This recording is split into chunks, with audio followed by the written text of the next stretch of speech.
He left me nothing. Not the workshop I'd built with my own hands, not the savings I'd meticulously managed, not even the vintage record collection I'd spent decades curating. And the worst part wasn't the will, it was that my children already knew. I found it in the back of a drawer I hadn't opened in years. One of those shallow ones where old receipts curl like dried leaves and defunct flashlights go to die. I'd been looking for spare fuses. Instead, I pulled out a slim blue folder labeled in her elegant script, "Private." There was nothing dramatic in how I opened it. No trembling hands, no intuition, just the quiet rustle of aging paper, the dull click of a metal clasp, a notarized will signed and dated 7 years before she died. Everything went to a man named Julian Thorne. I blinked at the name, certain I'd misread it. Julian? Who the hell was Julian? Not a cousin, not a handyman, not even a colleague from the architecture firm she'd managed before retiring. Then the next page, witnesses, Chloe Davies, David Davies, my daughter and son. My legs held, but the floor beneath me seemed to tilt. I sank into the chair like it was a precipice, my heart beating in some awful rhythm that didn't belong in my body. They knew, both of them. They had stood beside her, smiled, signed, watched her disinherit me, and said nothing. That night I didn't sleep. I moved like a ghost through the garage, opening toolboxes, closing them. I held an old wrench I hadn't used in years, the one she gave me on our 25th anniversary, the one with my initials scratched near the grip. At 2:01 a.m., I texted my daughter, Miyabiki, "Can we talk tomorrow? I've found something of Mom's." She replied instantly. That told me everything. "Dad, please don't overreact. It's not what you think." But it was exactly what I thought. By morning, the quiet turned mean. The house felt hollow, like a shell after the creatures crawled out. 42 years of shared life, projects, bills, hospital visits, Christmas mornings, and bedtime arguments about the thermostat, erased with 3 pages and 2 signatures. I put on my worn leather jacket, the one she always said made me look too rugged, and walked to the lawyer's office I remembered from when we made our first will. It was still there. Same chipped paint on the corner rail. The receptionist smiled too wide when I gave my name. Of course, Eleanor had everything filed here. "You're Mr. Davies?" "I was," I said. She hesitated. "Do you want to see a copy?" "I already have one. I want to know if it's valid." The lawyer was young, too young to have known us. He reviewed the file with a calm professionalism that made me want to rage. "It's legally binding." "I'm sorry, can it be contested?" He gave that lawyer a polite shrug. "Only if there's evidence of fraud or diminished capacity." But 7 years ago, she was of sound mind. I left with a copy in my briefcase and fire in my throat. That afternoon, I stood outside Chloe's house. I didn't ring the bell, just stared at the brick facade I'd helped repoint one summer, the oak sapling I'd planted when she got pregnant with her first. Inside, I saw her silhouette, laughing, holding a wineglass with him, my son David. They looked whole, and I, outside my own blood, was a stranger. That night, I opened my own drawer, the one where I kept investment records and deeds, and the letter from my wife written just before her first major surgery. "Whatever happens," she'd written, "our future is secure." Turns out only one of us believed that. I didn't confront them. Not yet. You don't walk into a fire just because you smell smoke. You wait, watch. Let the flames show you where they're strongest. The next morning, I called David. "Morning, Dad," he said, too cheerful. "Do you know who Julian Thorne is?" A pause, the kind that stretches into something shameful. "He was a friend of Mom's." "A friend?" "Buzz," I asked, "is that what we're calling it?" He sighed. "I knew you'd take it this way.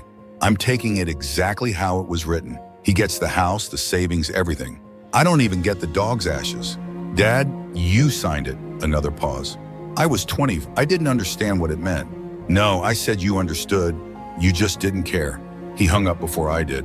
That's how things worked in our family now. By noon, I was on a bus across town. The address on the will was real. A modest house in a quiet cul-de-sac. Julian Thorne's mailbox had a cheerful sunflower painted on it. There were wind chimes, a wreath on the door, the kind of place that says, "I've settled into my happy ending." I didn't ring the bell. Not that day. Instead, I walked the neighborhood, studied the cars, the curtains, the little garden by the fence with pink peonies. Everything about it made me nauseous. That night, Chloe came over. She let herself in like always, like she still had that right. "Dad," she started, "you shouldn't have gone there." "You knew," I said. "You stood there, you watched her do it. And you never told me because it would have crushed you, and it wasn't about you, not really." "No," I laughed, bitter and dry. She left me with nothing. But sure, not about me. She said you'd manage, she added. You always land on your feet. Funny thing, that's exactly what men like me hear when women like her decide we're no longer necessary. You're strong. You'll manage. As if strength is some consolation prize for being discarded. We sat at the table in silence. The clock ticked loud like a dare. I looked at her, the daughter I raised, fed, cried over, forgave more times than I could count. And all I saw was the stranger who let this happen. Do you know what's in my name, I asked. She said nothing. I checked. The car's mine, the joint account, my pension. That's it. Still nothing. So when the house transfers to him and he decides to sell, where do you think I'll go? Dad, she finally whispered. We thought he wouldn't do that. Well, you were wrong. When she left, she didn't hug me, just picked up her coat like it was too heavy. I made myself tea that went cold on the table. Then I called a lawyer of my own, one I'd never used before, one who didn't know my wife or our family or the way we used to be. I want to protect what's mine, I said. You mean what's left? No, I replied. I mean what I'm about to take back. The lawyer's office smelled like dust in printer toner. Clean, quiet, efficient. A place where people rewrote what others had tried to erase. Her name was Nayan. Late 50s, sharp suit, sharper eyes. The kind of woman who didn't blink when you said your dead wife left everything to her lover. I've seen worse, she said, but not by much. She didn't ask how I felt about it. She asked what I wanted. I want to know my options. All of them, especially the ones that sting. Nan leaned back in her chair and tapped her pen on the desk. The will's valid. It's filed, witnessed, uncontested for 7 years. Contesting it now would be uphill. Costly, emotional. You might not win. I don't need to win in court, I said. I just need to win in real life. She nodded. Good. Then you'll want to isolate your assets. Anything in your name stays there. Anything you control, bank accounts, investments, insurance, you separate. Clean lines, no overlap. And the house? She frowned. Technically, when probate finishes, it becomes his. Unless there's a caveat clause we can exploit. She flipped through the copy I'd brought. Her eyes stopped at paragraph 6. Well, she said slowly, isn't that interesting? What? If Julian refuses the inheritance or fails to claim it formally, it reverts to the secondary beneficiary. I raised an eyebrow. Which is you? I stared at the paper, my name in faded ink like an afterthought. So if he walks away, I said, it comes back to me. Nayan smiled. Exactly. I left her office with a folder of documents and a plan. I wasn't going to beg Julian, but I was going to talk to him face to face. Not like a husband, like a man who's done being erased. The next morning, I drove to the address again, parked farther away this time. My hands didn't shake when I rang the bell. The man who opened the door was older than I expected. Late 50s, trim, well-dressed, with a thoughtful gaze. His eyes widened when he saw me. You must be Arthur. I nodded. I suppose you know why I'm here. He opened the door wider. Would you like some coffee? I stepped inside. The living room was neat, tasteful. No family photos, no trace of her. Just books, a chess set, soft jazz playing into the background. I didn't know she left it all to me, he said calmly, pouring coffee. Not until the lawyer called. You were close? He hesitated. For a time, yes, but not in the way you think. I waited. She told me you'd left her emotionally, that you were distant, that you cared more about your work. I laughed short and harsh. So, she played both of us. Julian looked down. Apparently, we drank in silence. I'm not here to accuse you, I said finally. I'm here to ask you to walk away. And if I don't, I'll fight it. Drag it out publicly, quietly, every way I can. Julian's eyes didn't waver. And if I do, you do the right thing, I said, and the house reverts to me. You walk away with your dignity intact. He stood, walked to the window. The light framed his face like a portrait. For a long time, he said nothing. Then softly, almost absently, she always said you were too stubborn to give up anything you considered yours. He turned to me. I'll sign the refusal. No apologies, no explanations. Just a man closing a chapter he never asked to write. I left with his promise and something close to respect. That night, I slept. For the first time in weeks, I slept like I had nothing left to prove. The next morning, I made oatmeal. Not the instant kind, the kind that sits on the stove and simmers slow with milk and a pinch of salt. How Eleanor used to like it. I stood by the window while it bubbled, watching the same squirrel make the same leap between the same two trees. I wasn't crying. I wasn't angry. I was tired. But under that tiredness was something sharper. After breakfast, I called Chloe. Dad, she answered cautiously. I spoke to Julian a beat, and he's signing the refusal. The house comes back to me. Silence. You should be relieved, I added. Means you don't have to fake concern anymore. That's not fair, she muttered. No, I said fair would have been you telling me the truth once at any point in the last 7 years. She was just lonely, Dad. She didn't have anyone else. We didn't think he'd actually claim anything. And if he had, I asked, where would I be then? I heard her take a breath, ready to answer, then stop. Never mind, I said. I don't want excuses. I want you and David here tomorrow, noon. Why, you'll find out. I hung up before she could argue. Then I went to the bank. Nan had given me a list of things to do. Accounts to freeze, titles to move, passwords to change. I sat in that stiff leather chair, signing forms, while a young man in glasses explained everything in a voice 2 tones too bright. Mr. Davies, are you sure you want to move this much into a trust? Yes. And name your granddaughter sole beneficiary. Yes. What about your children? I looked at him dead in the eye. Let them inherit their silences. When I got home, I pulled the old photo albums out from the hall closet. Dusty, heavy albums that weighed more in memory than in paper. One by one, I started pulling photos from the pages. Not ripping, just peeling, gently.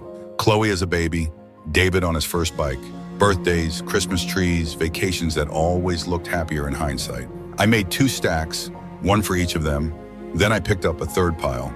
Photos of me alone, with my college buddies, at the old workshop, playing Sunday league football, laughing with men whose names I'd nearly forgotten. The life before her, the life beyond her. Those went in a separate envelope, labeled mine. The next day they arrived together like kids summoned to the principal's office. Chloe crossed her arms. David hovered near the door. I didn't offer coffee. I'm changing the will, I said. They said nothing. I've set up a trust for your niece. Everything else, bank accounts, investments, personal items are being redistributed legally, immediately. You're cutting us off? David asked, jaw tight. No, I'm cutting the cord. You've been living off it long enough. Chloe stepped forward. We're your children, and I was your father, I said. Still am, but I'm done being your safety net, your excuse, your afterthought. David's voice rose. This is about Mom, about the will. This is about me, I cut in. Finally, I handed them each a small folder. Inside, copies of their loans, sums they never repaid, amounts I never chased, because I believed love was supposed to overlook things. Chloe looked down. I'm not asking for it back, I said. I'm just reminding you what love cost. They left an hour later. No hugs, no tears, just silence. But this time it belonged to me. The house was quiet after they left. That new kind of quiet, not emptiness, but clarity. No footsteps, no slammed doors, no voices raised half in guilt, half in habit. Just me, my breath, and the soft ticking of the old clock above the stove. I made myself tea and drank it standing up. The folders still lay on the table, open slightly where Chloe had tossed hers down. I didn't move them, let them sit like stones. That afternoon, I did something I hadn't done in years. I called Ben Carter. We hadn't spoken since Eleanor's funeral, not because of any falling out, just life, just time, just the slow erosion of things you think are permanent until they aren't. Ben, I said when he picked up, you got an hour? His voice lifted, surprised and warm. For you always. He arrived with a 6-pack of craft beer and a slightly frayed fishing hat, even though it was warm. I told him everything, not in one rush, not crying, just piece by piece, like laying out laundry to dry. He listened the way only old friends know how to listen, without interrupting, without pity. When I finished, he leaned back in his chair. Well, he said, about damn time. I blinked. You always made excuses for her, he went on. Eleanor, too. Remember when she missed your anniversary dinner 3 years in a row? You still told people she had a board meeting, like some executive in a 1980s film. I smiled thin and brittle. Maybe I just didn't want to see. Or maybe, he said, you didn't think you deserved more. That sat in the room like a truth no one wanted to dust. I'm tired, I admitted. Ben nodded. You're not done, though. No, you're finally starting. When he left, he hugged me tight and whispered, if you ever feel like burning it all down, I've got matches. That night, I wrote a letter to Julian, not to thank him, not to confess, just to acknowledge him. Dear Julian, we were lied to by the same woman. I got the marriage, you got the will. I suppose neither of us really got her. That's not your fault, or mine. Thank you for walking away. It's more than she ever did. Arthur. I didn't send it. I didn't even seal the envelope, but it sat on my desk like a weight lifted. The next morning I called Nayan. I want to update the will today. I said, add a few contingencies, such as if either of my children contest the trust. I said they forfeit everything else. She didn't say anything for a moment. Then you've been thinking. No, I said I've been remembering who I was before I was everyone else's insurance policy. By afternoon, the papers were signed, stamped, filed, done. That night, I sat on the porch in my oldest sweater, feet tucked under me like I used to do before everything got complicated. I watched the light change across the yard, how the shadows moved when no one was watching. I wasn't sad. I wasn't angry. I was still here. And that I realized was more than enough. They stopped calling after that. No more messages, no texts with forced questions about my health, no birthday reminders hastily forwarded from someone else's calendar. Just silence. But silence I was learning as a shape. And this one didn't feel like abandonment. It felt like air finally clearing after a long, sour storm. On Wednesday, I went into town for groceries. At the checkout, the clerk, young, sweet, a little too chatty, smiled and asked, "You having company tonight?" "No," I said. "Just me?" She tilted her head. "That's still good." I nodded. "It is." On the way home, I passed by the old community center. The windows were taped with flyers, yoga classes, watercolor painting, men's reflection groups. One caught my eye. Community writing workshop every Thursday at 6 p.m. No experience needed. I stood there longer than I meant to. Then I tore off the bottom tab with the phone number and put it in my coat pocket. That night, I found the notebook Eleanor once gave me for logging household repairs.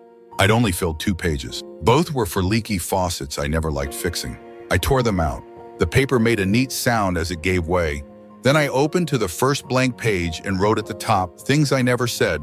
I didn't write much that night, just a few lines. I was 39 when I stopped speaking up about our vacation destinations because she always preferred coastal resorts. I was 47 when I started eating the bland food she insisted on for her diet, even though I hated it. I was 60 when I realized she never once asked if I liked coastal resorts or bland food. The next morning, I woke up to rain and a strange kind of energy. I swept the house, polished the wood trim, finally fixed the loose hinge on the back door myself instead of waiting for David to get around to it. At noon, I made lunch for one and ate it without the television on. I didn't realize how long it had been since I'd eaten in silence. Not the kind that waits for something, but the kind that simply is. At 4, the doorbell rang. I wasn't expecting anyone. Through the window, I saw her, Rebecca, my granddaughter. Her hair was wet and she was holding a small tote bag. I opened the door. "Grandpa," she said, "can I stay a few days?" I didn't ask why. I just stepped aside and let her in. She kicked off her sneakers and walked into the kitchen like she'd been doing it every day for years. Pulled 2 mugs from the cupboard just like that. I watched her quietly. "I didn't know where else to go," she said after a while. "Mom's furious with me, says I'm taking sides." "Are you?" I asked.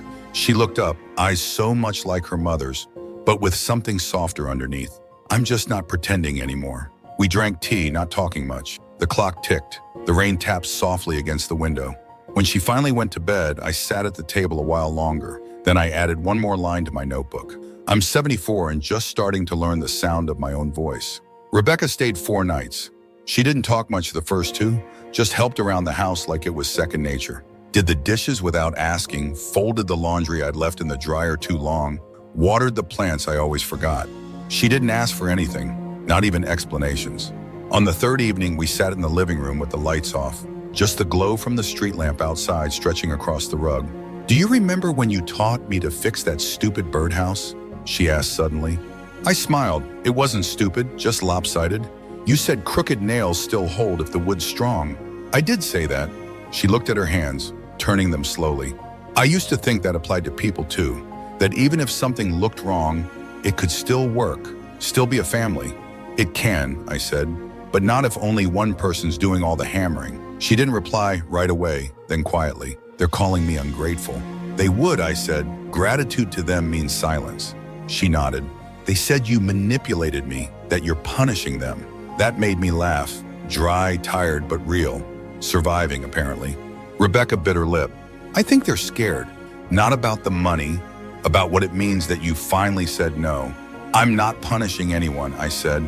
"I'm just done performing a role I didn't audition for." She leaned back on the couch, pulling her legs under her.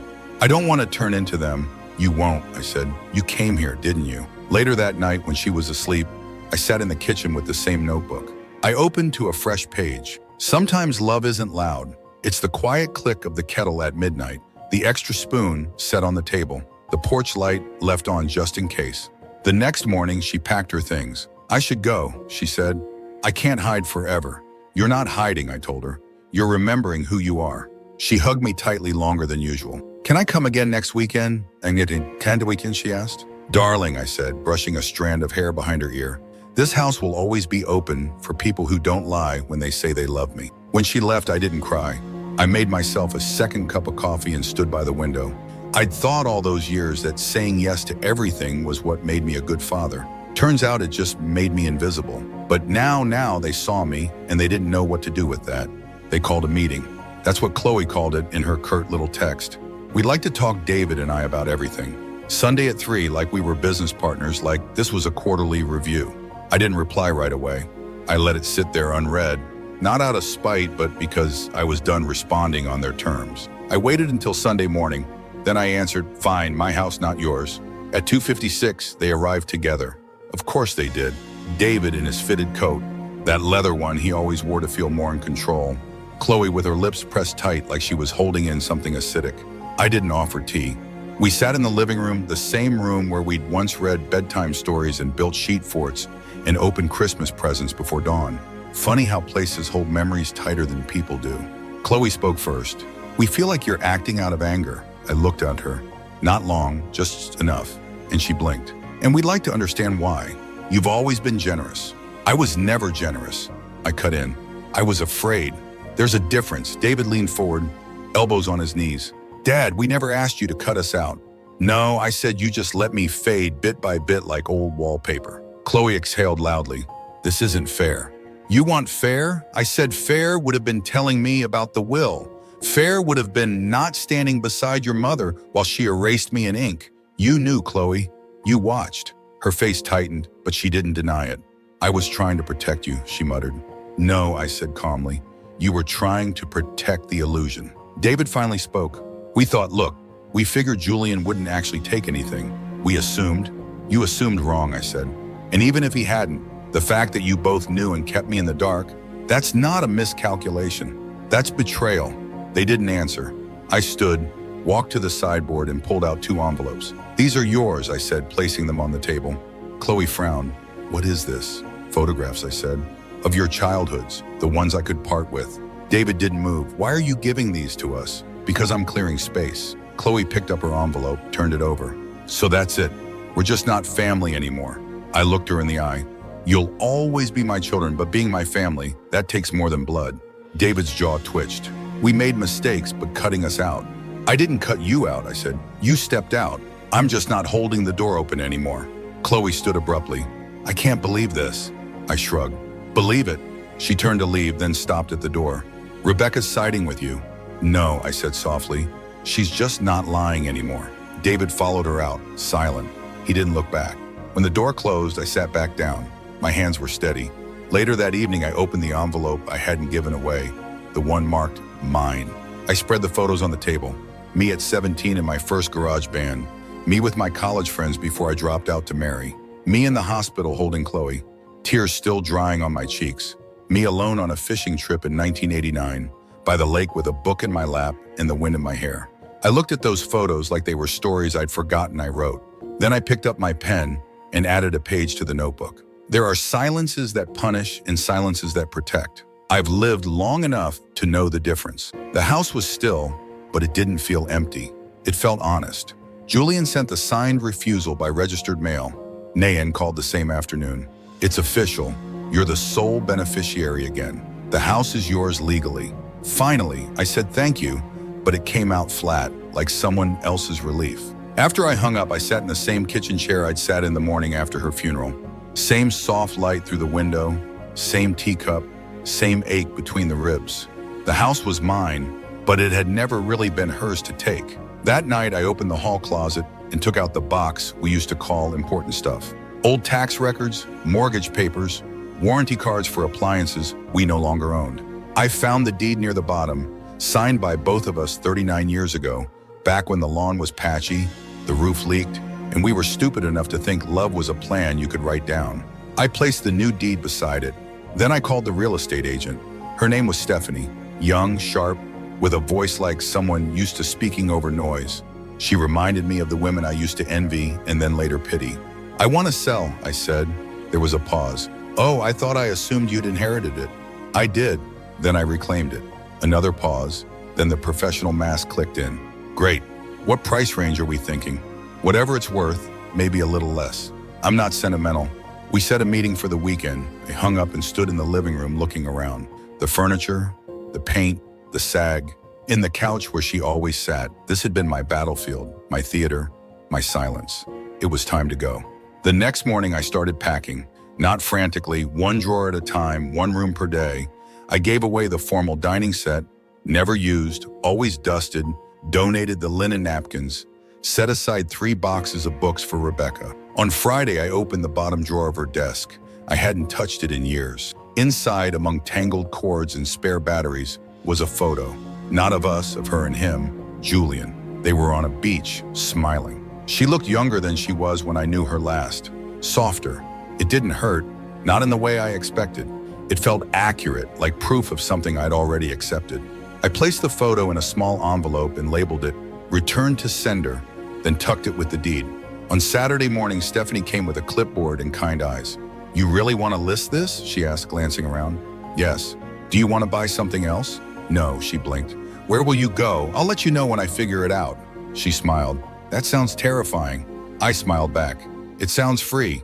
The listing went live that evening. By Monday morning, 3 offers. The house that once cost us $32,083 was now worth 8 times that. Funny, isn't it? All that history, all those years. And it comes down to square footage and school district. I didn't counter. I took the second offer. Clean, no contingencies. A young couple expecting twins. It felt right. 2 people at the beginning of a story I no longer needed to be part of. When the papers were signed, I walked through the house one last time, touched the windowsills, the chipped corner of the hallway mirror, the place where Rebecca once drew on the wall, and I never bothered to paint over. Then I locked the door, slid the keys into a neat white envelope, and handed it to the courier.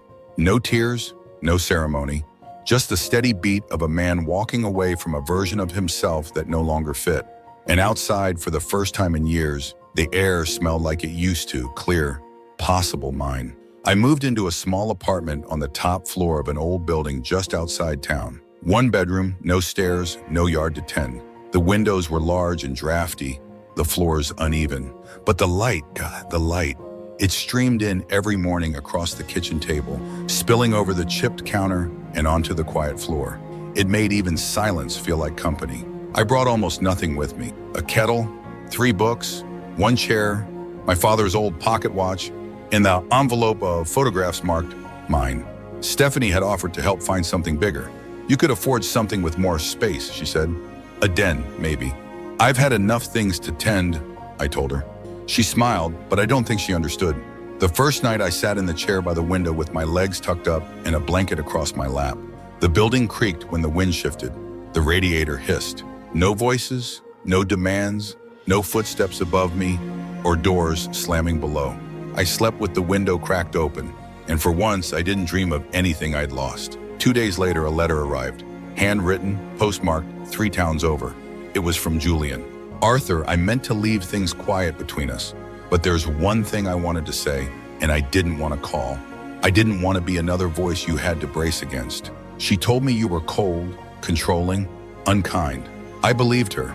That's on me. But after meeting you, I saw the truth, and I'm sorry for not asking sooner, for not doubting sooner. I hope you're at peace. I hope you find something new. You deserve better." We both did. Julian. I folded the letter and tucked it into the back of the notebook behind the pages filled with my truths. That same week, I went to the community writing workshop. 6 people, 1 folding table, a pot of terrible coffee. We sat in plastic chairs and took turns reading lines we were scared to say out loud. When it was my turn, I opened to a page I hadn't shared with anyone. She built the social calendar. I built the financial foundation. She brought home the latest trends. I brought home the missing parts. She smiled in photos. I stood beside her, holding up the corners of the picture. I'm not angry anymore. I just want the camera to face me, finally. There was silence when I finished. Not discomfort, not pity, just recognition. After the meeting, One of the men, a retired engineer named Robert, touched my arm. "That line," he said, holding up the corners of the picture. "That's exactly how it feels." I nodded. Then maybe I got it right. When I got home, there was a message from Rebecca. "Apartment looks lovely. Grandpa, send me the address. I want to visit next weekend." I replied right away. "I'll put the kettle on." That night, I sat by the window again. Same blanket, same tea. But something was different. I wasn't rebuilding. I wasn't starting over. I was starting for the first time. The first time Rebecca visited the apartment, she cried. Not loudly, not dramatically. Just one slow, silent tear as she stood in the doorway, eyes sweeping the small space like she was measuring the absence of everything I'd left behind. "It's so quiet," she whispered. "It's mine," I said. She kicked off her shoes and walked straight to the window. "I can see the river," she said. "I didn't know you could see this far from here. Most people don't look." She turned and smiled. "This is good, Grandpa. This feels like you." I made tea, not because it was expected, but because it felt right. We sat at the little round table I'd found at a thrift store, 2 mugs between us, steam curling like something sacred. Rebecca reached into her bag and pulled out a folder. I brought something. Inside were printouts, emails, messages, photos. She laid them out like evidence. "Mom and Uncle David are trying to reverse the trust." She said they have been asking around. I heard them on the phone with a lawyer. "They think they can prove emotional manipulation." I sipped my tea. "They won't get far," I said. Rebecca watched me, brows drawn. "Aren't you worried?" "No," she sat back almost disappointed. "They're furious. They keep saying you're not acting like yourself." "I'm not," I said. She looked up sharply. "I'm acting like someone who finally figured out he was never really seen." Rebecca leaned in, voice low. "Do you want me to say something? Post something?" "I can." "No," I said. "Don't defend me. Let them stand in the silence they made." We were quiet a long time after that. Then she asked, "Do you miss the house?" I thought about it. "No," I said. "I miss what I thought it was, but not what it became." She nodded slowly. "I didn't know she changed the will." "I swear." "I believe you. I would have told you." "I know." She reached across the table, her fingers brushing mine. "I hate that they're trying to make me choose." "They already chose," I said. "They just didn't expect me to choose back." After she left, I sat by the window and opened my notebook. The pages were filling up now. No longer lists of grievances, but observations, fragments, small, sharp truths. The first time I made a home, it was for someone else. This time, I fold the towels how I like. I leave the dishes in the sink if I'm tired. I don't apologize to the furniture when I bump into it. No one is watching. And still, I stand up straight. That evening, Nayen called. "There's movement." She said, "They've contacted a lawyer. He's poking around trying to request documentation." "Let them," I said. "You sure?" "Yes, let them come. Let them stand in front of a judge and explain why they believe they're owed something they never earned." She paused. "I've seen a lot of these. Usually the father caves. I'm not most fathers." "No," she said, "you're not." After we hung up, I lit a single candle on the windowsill. Not for ritual, not for memory, just because I liked the way the flame moved when the wind slipped through the cracks. The next morning, I took the deed and my bank statements and walked them to Nayen's office. I asked her to make certified copies, to tighten every screw, to add contingencies, penalties, timelines. When she was done, she handed me a folder. "You're more protected than a locked vault." "Good," I said. "I have to ask," she added gently. "What made you finally draw the line?" I looked at her, surprised by the question. Then I answered without thinking. I realized the people I loved weren't afraid to hurt me, and just like that, the room fell quiet. Not a sad quiet, a knowing one. That afternoon, I stopped by the bookstore on 5th and bought a used copy of The Year of Magical Thinking. I read the first 3 pages standing by the door, then bought it without hesitation. On the walk home, I passed a bakery. There was a sign in the window. "Help wanted part-time mornings." I walked in.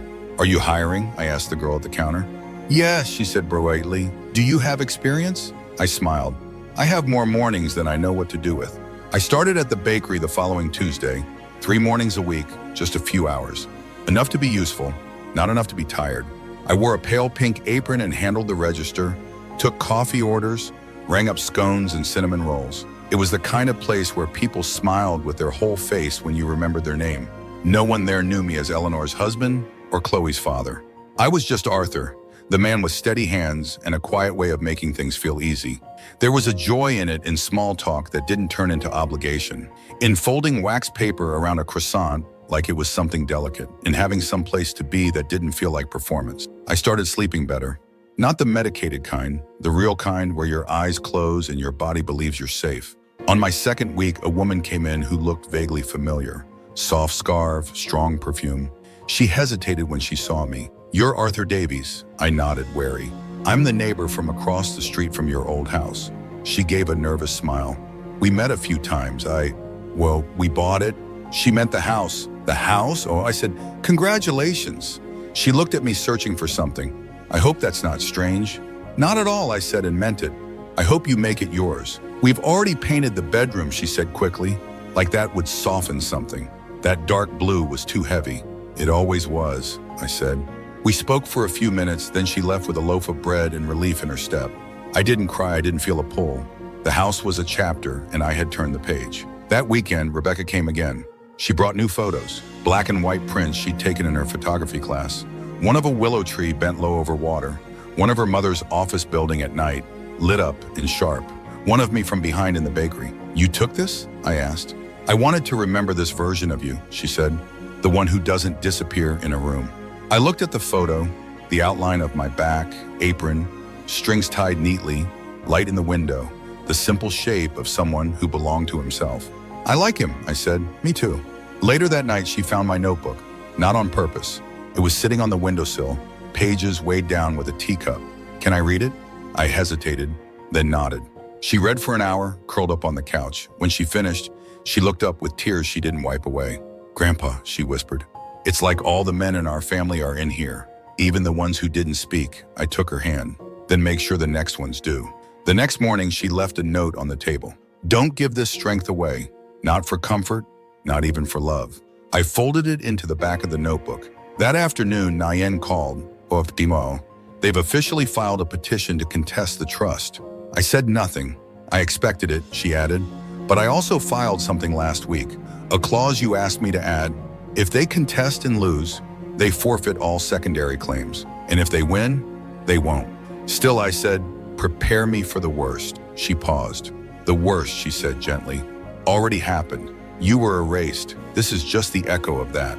I hung up the phone, then I put on my coat and went for a walk along the river. The air was cold, the trees bare, but the path was mine. I'd never walked it before, and yet every step felt like something I remembered. The hearing was scheduled for a Tuesday. Rain was in the forecast, and by the time I arrived at the courthouse, the sky had already darkened like it was bracing itself for something. I wore a gray coat and simple shoes, no jewelry, no makeup, just the truth, and a file folder held tightly in one hand.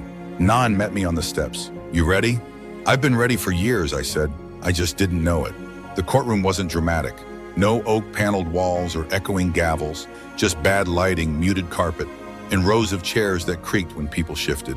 Chloe sat on one side, David beside her. Their lawyer, young, smug, with too much gel in his hair, flipped through papers as if the case would win itself by speed alone. They didn't look at me. Good. I didn't bring Rebecca. She offered, but this wasn't her war. She had already chosen her side and stayed. The judge, an older woman with kind eyes and a tired voice, reviewed the file. She asked a few questions. Nayan answered cleanly, confidently. No dramatics, just facts. Then came the argument from the other side. He created an atmosphere of emotional retaliation. Their lawyer said this redistribution of assets, this exclusion, it's punitive, vindictive. Her son and daughter were raised to expect a share of the estate. He has deliberately altered their inheritance out of spite. The judge turned to me. "Mr. Davies," she said, "do you have anything to add?" I stood. "No one promised me a home," I said. "No one guaranteed me loyalty. I earned that trust with decades of provision, of sacrifice, of silence. I didn't ask my children for repayment. I asked them not to lie to me, and they did." The room was still. I changed the trust because I had to protect what little of myself they hadn't already taken for granted. I don't owe them the comfort of pretending it didn't happen. The judge looked down at the paperwork again, then said softly, "That's clear." 15 minutes later, it was over. Petition denied. Trust upheld. Nayan shook my hand outside the courtroom. "They won't try again." "I know," I said. Chloe brushed past me on the way out, her face tight, controlled, like she still believed she was the victim in a story she never bothered to read fully. David didn't say a word. Back home, I made tea, poured it slow, watched the steam rise. Then I took a sheet of paper and wrote a new letter. Not to them, not even to Julian. To me. Dear Arthur, you did not break the family. You broke the illusion, and in doing so, you gave birth to something stronger, something honest, something that might survive. You. I tucked it into the notebook. That evening, I went to the writing circle. Robert saved me a seat. The topic was turning points. I read my letter aloud. No one clapped. No one had to. We just sat there, surrounded by the soft sound of breathing, of heads nodding, of truth settling gently into a room that had already made space for it.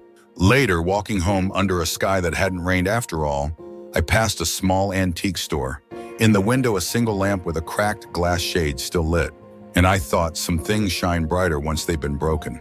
I didn't speak to Chloe or David after the hearing, not because I was punishing them, but because there was finally nothing left to say. They sent no letters, made no calls. There was no apology, no admission, just silence. The kind that no longer bruises, the kind that confirms. Some losses you mourn, others you release like breath you've been holding too long. Life after the courtroom settled into something gentle. I still worked at the bakery, still made tea in the quiet, still wrote in the notebook. Though less now, not because I had run out of things to say, but because I was learning to say them with how I lived. I'd wake early and walk the river path, the same stretch of pavement that had become my tether to the present. Old men passed me sometimes, nodding like we belonged to a secret club. The ones who stayed, who endured, who finally said no. Rebecca came often. She helped me rearrange the apartment, brought new prints for the walls, black and white shots of things you'd miss if you weren't paying attention. A bent spoon in a dish rack, a girl's shadow against concrete, rain sliding down glass. One afternoon, she asked if I'd help her with a school project, a photo essay titled, "What Strength Looks Like." "Will you let me take your portrait?" she asked. "Only if I don't have to smile." "You don't," she said, "you just have to be." So I sat in my chair by the window. She didn't pose me, didn't ask me to fix my hair, just lifted the camera and waited until the moment was honest. When she lowered it, I asked, "Did you get what you needed?" She smiled. More than that, the essay was displayed at a gallery downtown. Nothing grand, just a narrow room above a coffee shop. Students stood nervously beside their work, pointing things out to strangers, pretending they weren't listening to the compliments. Rebecca's photo of me hung alone on a white wall. Beneath it, her caption, "He is not smiling because strength isn't always sweet. Sometimes it's quiet, and sometimes it leaves the room when you stop noticing. But when it returns, it does not ask your permission." A few people read it out loud. One man whispered, "God, that's my father." I stood in the back, arms crossed lightly, not needing to be known. Just seeing it, being it was enough. When we got home, Rebecca poured us both a glass of wine. Not tea this time. To turning the page, she said, raising her glass. To not going back, I replied. Later, alone, I lit the candle again. The same one from the windowsill burned short now, but still willing. I opened the notebook and turned to the very first page, reread the first line, things I never said. Then I turned to the last page and wrote, I said them, and I'm still here. The letter arrived on a Tuesday.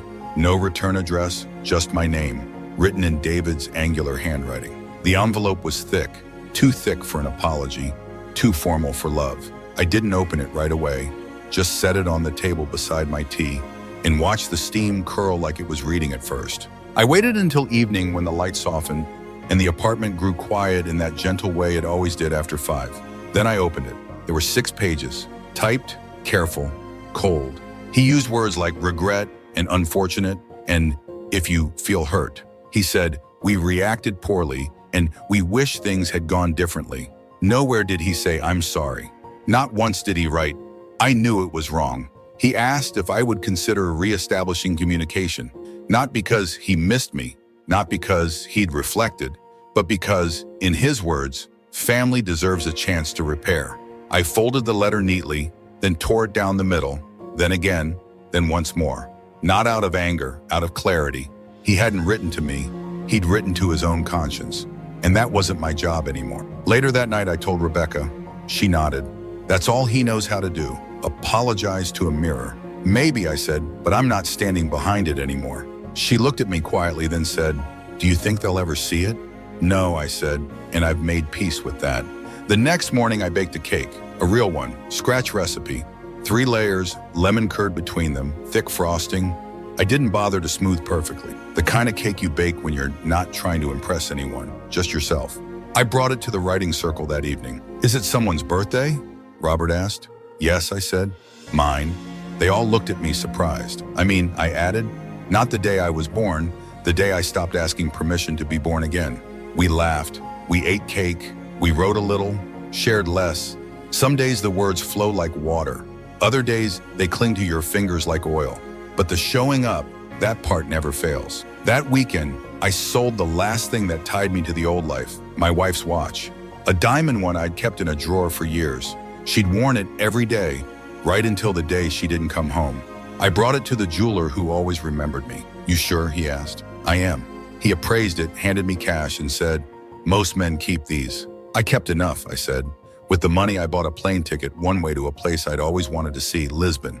I didn't tell anyone right away, not even Rebecca. Not because I was hiding it, but because I wanted it to live in my chest for a few days, like a secret light warming the edges of everything. When I finally told her, she cried. Can I visit? She asked. Of course, I said, but I won't wait to go. She hugged me hard, not like a goodbye, like a go. The apartment lease was short. The bakery understood. The men at the circle gave me a notebook bound in red linen with the words, "No permission needed," embossed on the cover. I packed light, a coat, 2 shirts, 1 pair of shoes that could walk on cobblestones without complaint, and the envelope marked, mine.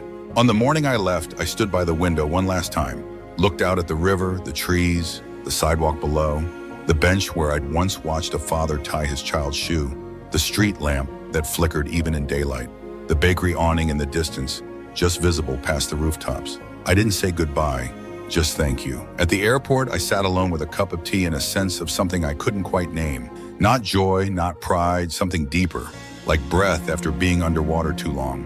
When they called my boarding group, I stood up without hesitation. No one was waiting for me at the other end. No plans, no baggage, but the kind I chose. Just a city I didn't know anything to.